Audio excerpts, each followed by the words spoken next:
बिस्मिल्लाहिर्रहमानिर्रहीम। अस्सलाम वालेकुम। कैसे हैं आप प्यारे प्यारे बहन भाइयों। आज हम बना रहे हैं ब्रेड और आलू के साथ बहुत ही मज़ेदार और टेस्टी रेसिपीज। उम्मीद है कि आप लोगों को रेसिपी पसंद आएगी। इसके लिए आप उबले हुए आलू लें, 5 से 6 अदद छोटे साइज़ के। अगर आपके आलू बड़े हैं तो आप 2 अदद आलू लें, इनको उबाल कर इनका छिलका उतार लें और फिर आप इसको अच्छी तरह कुचल लें। इसको आप कांटे हैंड मिक्सर या किसी भी चीज़ के साथ आप इसको अच्छी तरह मैश कर लें।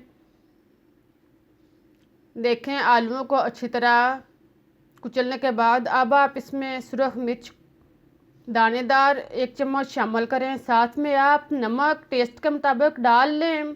नमक डालने के बाद अब आप इसमें ज़ीरा पिसा हुआ आधा चम्मच शामिल करें और फिर आप इसमें चाट मसाला 1 चम्मच डाल लें। इसको डालने के बाद अब आप इसमें हरा धनिया कटा हुआ थोड़ा सा शामिल करें और फिर आप इन सब चीज़ों को अच्छी तरह मिक्स कर लें।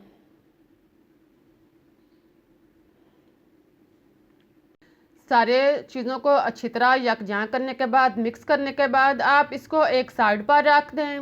अब आप ब्रेड 4 से 5 अदद ब्रेड के स्लाइस लें और फिर आप एक टुकड़ा इसको आप लें और इसके ऊपर 1 चम्मच आलू का मेज़ा जो हमने अभी तैयार करके रखा हुआ है इसके ऊपर लगाएं।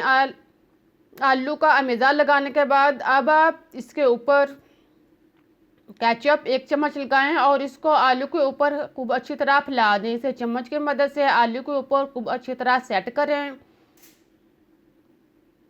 और फिर आप इसके ऊपर एक और ब्रेड का टुकड़ा यानी स्लाइस रख दें। इस तरह आप इसको हाथ के साथ हल्का सा दबाकर सेट कर लें। इसी तरह आप बाकी ब्रेड जो हैं वो तैयार कर लें और फिर आप इसको काट लें। देखें आप इसको एक साइड से काटना शुरू करें और आप इसको 4 हिस्सों में काट लें।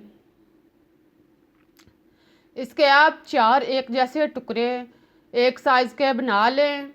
देखें अब हमारा बहुत ही मज़ेदार और टेस्टी स्नैक्स जो हैं वो तैयार हो चुके हैं।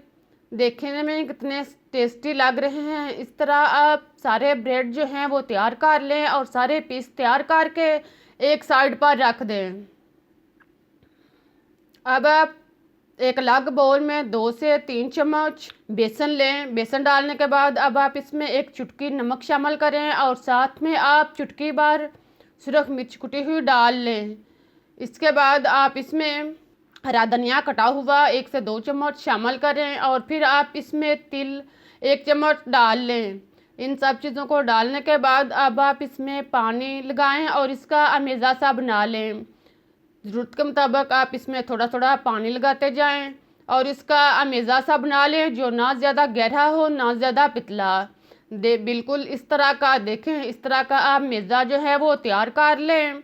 लेकिन ख्याल रहे कि आप इसको खूब अच्छी तरह मिक्स करें, इसके अंदर गिल्टी वगैरह ना हो। फिर आप ब्रेड का एक टुकड़ा उठाएं और इसको बेसन के अंदर अच्छी तरह रोल कर लें। इसके चारों साइड पर अच्छी तरह बेसन लगाने के बाद अब आप इसको अच्छी तरह रिमूव करें और ऑयल में अच्छी तरह फ्राई कर लें। आप पहले ऑयल को अच्छी तरह गर्म करें और फिर आप इसमें एक एक करके ब्रेड के टुकड़े जो हैं वो बर्तन के रिक्वायर और साइज़ के मुताबिक डालते जाएं और साथ में आप इसको हरकत देते जाएं। जब एक साइड से ये ब्राउन हो जाए तो दूसरी साइड चेंज करें और दूसरी साइड से भी आप इसको अच्छी तरह ब्राउन करें। देखें अब आप दूसरी साइड चेंज करें। जब दूसरी साइड से भी ये ब्राउन हो जाए तो फिर आप 2-3 दफ़ा इनकी साइड चेंज करें। इसी तरह इसको चारों साइड से अच्छी तरह ब्राउन करें।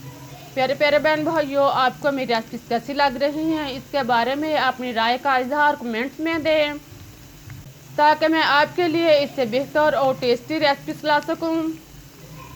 अब आप देखें कि ब्रेड जो हैं वो ब्राउन हो चुके हैं, चारों साइड से अच्छी तरह इनका कलर जो है वो चेंज हो चुका है। अब एक एक करके इनको निकाल लें और इसको किसी जालीदार बर्तन में, पूनी में या टिश्यू पेपर पर रखें ताकि इसका तेल अच्छी तरह रिमूव हो जाए।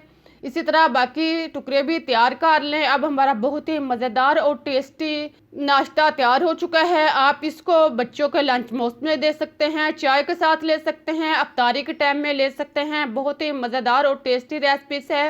बनाने में बहुत ही आसान और खाने में बहुत ही टेस्टी है। आप एक दफ़ा बनाएंगे तो इंशाल्लाह आपको रेसिपी पसंद आएगी।